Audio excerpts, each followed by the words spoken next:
Salut à tous les amis, c'est Azertest112. Aujourd'hui on se retrouve pour une nouvelle vidéo sur quel processeur choisir pour quelle utilité. Alors là, vous allez vous dire que c'est en parfaite thématique avec la vidéo de mercredi dernier qui parlait de comment fonctionne un processeur. Et là, ça tombe nickel. Donc on va commencer avec les processeurs de bureautique, après les processeurs pour tout ce qui est gaming, et après les processeurs pour tout ce qui est activité professionnelle entre guillemets. Donc on va commencer avec les processeurs de bureautique. Donc le premier processeur de bureautique qui est vraiment pas mal, c'est le Pentium Gold 5400. Donc une bonne fréquence, 2 cœurs 4 threads. Donc en gros il a 2 cœurs, il en simule 4. Parce que ça je crois pas que j'en avais parlé la dernière fois. Voilà, il a un tarif assez abordable, mais de toute façon faut pas vous fier au prix parce que les derniers processeurs qui y aura dans ce classement, comment dire, ils vont avoir des prix totalement ridicules par rapport à ce qu'ils offrent comme performance. Bon, ils offrent des performances extraordinaires, mais les prix sur Amazon sont insensés. Donc je tiens à prévenir. Donc on a un excellent processeur pour commencer à faire de la bureautique. Franchement, il va être assez stable. Ça va être pas mal. Franchement, un bon équilibre. Donc après, si vous avez un peu plus de budget,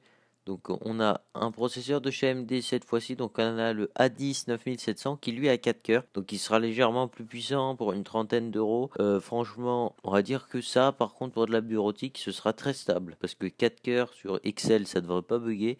Après bon, si vous faites un petit peu de bureautique poussée, normalement ça devrait aller quand même. Vous inquiétez pas. Donc on reste sur un excellent processeur de bureautique. Voilà, vous lui mettez 8 Go de RAM, mais là franchement ce sera très stable.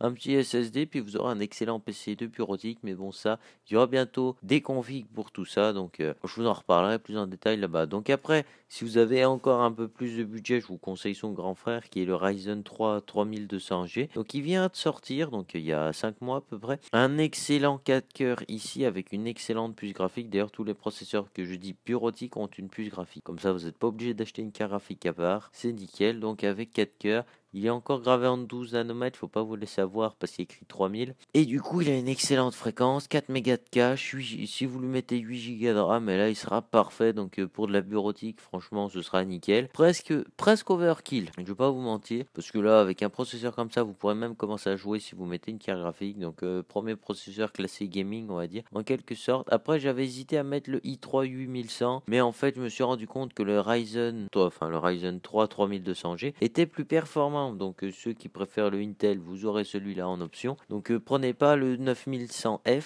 De toute façon, les liens seront dans la description. Voilà, donc prenez pas le 9100F parce qu'il n'a pas de puce graphique et vous serez obligé d'acheter une carte graphique à part. Et là, ça devient dérangeant. Alors que celui-ci, il a déjà une puce graphique, donc il sera parfait pour de la bureautique. Même si au fond, le 3200G reste parfait. Donc si vous voulez du Intel, prenez du Intel, mais le meilleur choix, ça reste le 3200G qui est ici. Après, on va commencer à passer sur les processeurs sans puce graphique, celui-ci. Donc ça, c'est pour commencer les processeurs de type gaming. Donc passe à la deuxième partie de la vidéo. Donc pour commencer les processeurs de type gaming, je vous conseille le Ryzen 5600, donc 6 cœurs 12 threads, excellent jeu pour son prix. Pour son prix, il est vraiment très très bien. Donc ça reste un très bon processeur malgré qu'il soit de première génération de chez Ryzen. Voilà, donc c'est vraiment pour commencer à jouer. Attendez-vous pas des performances excellentes parce que il aura beaucoup de recul par rapport à son concurrent qui arrive juste après, le i5 9400F. Donc là, c'est un peu plus de budget. Pas de puce graphique également.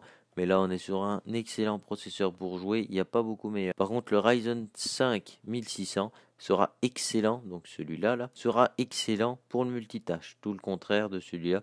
Le multitâche, il va s'en sortir un peu, le i5 9400F, mais on va en sentir quand même qu'il a un peu de mal parce qu'il a 6 cœurs. Donc 6 cœurs, c'est pas mal. Mais un processeur qui aura plus de cœurs s'en sortira mieux et ça paraît tout de suite logique. Il bloquera pas votre carte graphique.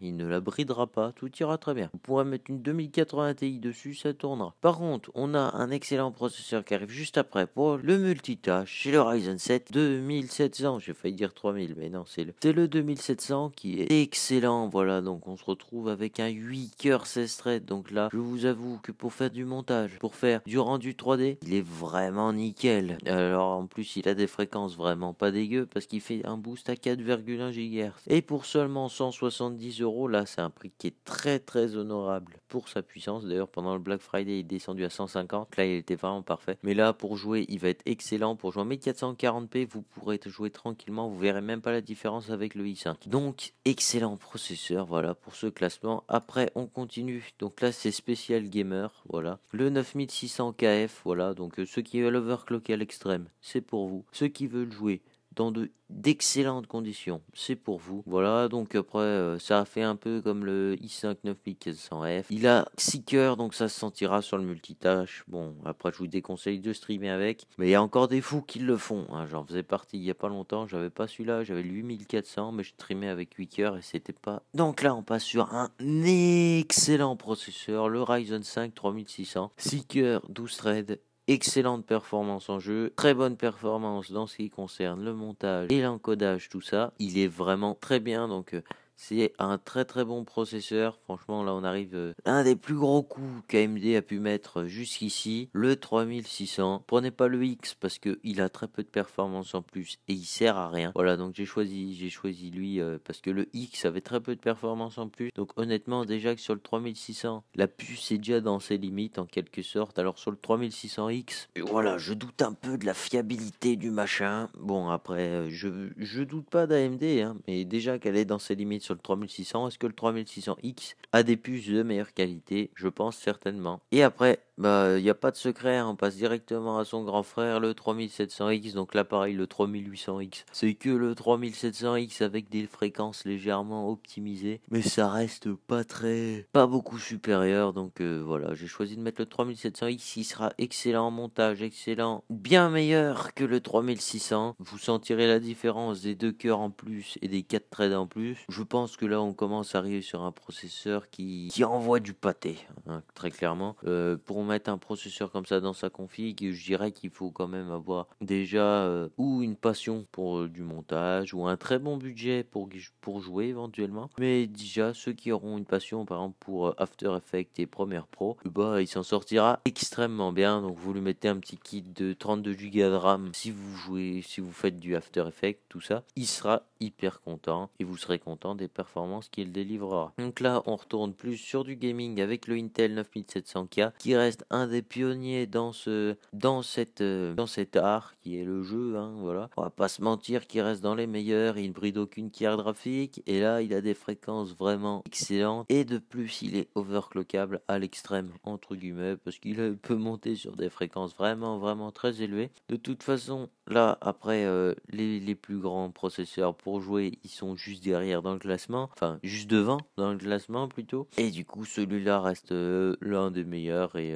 voilà, c'est pour ça qu'il est dans la sélection. On a le 9900K qui est encore meilleur que le i7 9700K, c'est pour ça qu'il est dans le classement. 8 cœurs 16 threads, autant vous dire que ça reste vraiment vraiment très élevé là-dessus. Donc des fréquences assez performantes, on peut l'overclocker jusqu'à 5 GHz, pour ceux qui se rendent pas compte, c'est énorme. C'était le record en gros de overclocking sur processeur, puis après il y a eu ça au grand frère qui est sorti. Il est dans la suite du classement, ne vous inquiétez pas. Donc là on a le i9 qui était le meilleur processeur pour jouer jusqu'à maintenant. Donc autant vous dire que quand je dis le meilleur, c'est que il est vraiment bien. Et là, on a le KS qui est encore mieux. Et quand je dis encore mieux, celui-là, il booste à 5 GHz. Donc, une boîte. Les boîtes, elles sont vraiment belles, hein, par contre, pour dire ça. Elles sont vraiment très très belles. Et là, on est sur une config.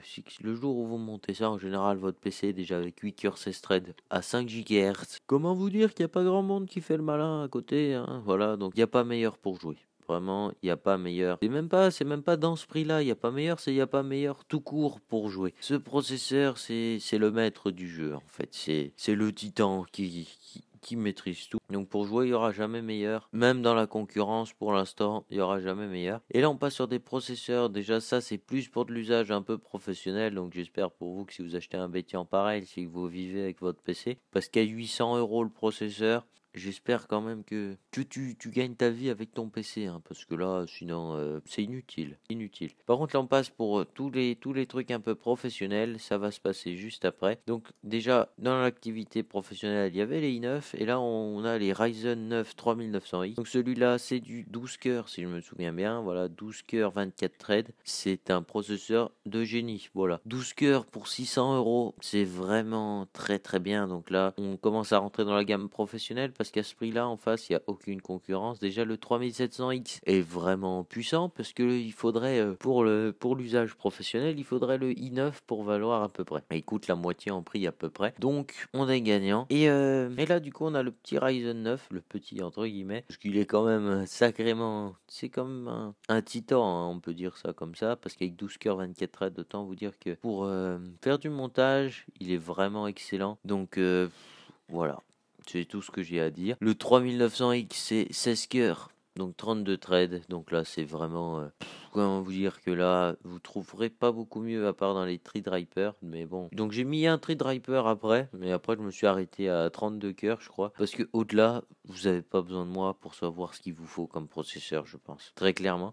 Déjà là, le 16 cœurs, 32 threads, franchement, n'achetez pas ça pour jouer. Si vous êtes le petit joueur du dimanche, même si vous jouez toute la semaine et que vous streamez, n'achetez pas ça. Ou alors si vous streamez, il faut au moins que genre vous streamez et que ça vous rapporte beaucoup d'argent, quoi. Parce que très clairement, ça sert à rien même d'acheter ça juste pour faire le kéké, ça sert à rien. Faut vraiment gagner sa vie avec son PC pour commencer à faire ça, ou gagner de l'argent. Parce que quand je dis gagner sa vie, ça veut pas dire que vous faites 5000 balles par mois, tout ça. Non, ça veut juste dire que votre PC vous rapportera de l'argent. Et après, du coup, on finit avec le dernier processeur de cette sélection qui est un colosse. Voilà, donc il n'y a pas d'autre mot. Parce que 24 cœurs, celui-là, il fait 24 cœurs, 48 threads. Je me suis arrêté là, tout simplement parce que ça, c'est le genre de truc qu'on monte, que très peu de gens vont monter. Les unités de ce type de processeur doivent être vraiment très très rares. En même temps, 24 cœurs, 48 threads. Pour jouer, c'est déconseillé, vraiment, parce que ils ont tellement de cœurs qu'en fait, les jeux tournent pas très bien dessus, parce qu'ils supportent pas bien quand il y a beaucoup de jeux de cœur, les jeux. Mais bon, par contre, là, faut vraiment avoir une activité professionnelle. Ça fait peut-être depuis tout à l'heure que je dis ça. Mais ça, par contre, c'est le best du best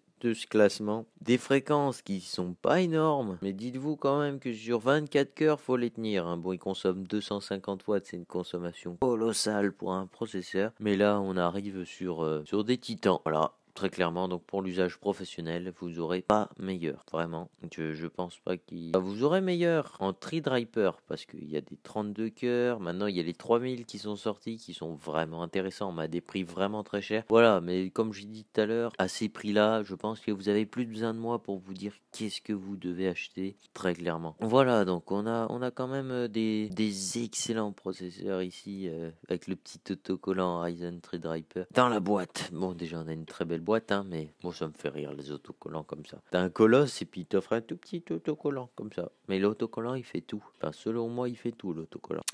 Voilà. Donc on a fini ce classement. J'espère que ça vous aura plu. Voilà, donc je vous montre un petit peu tous ces processeurs petit à petit.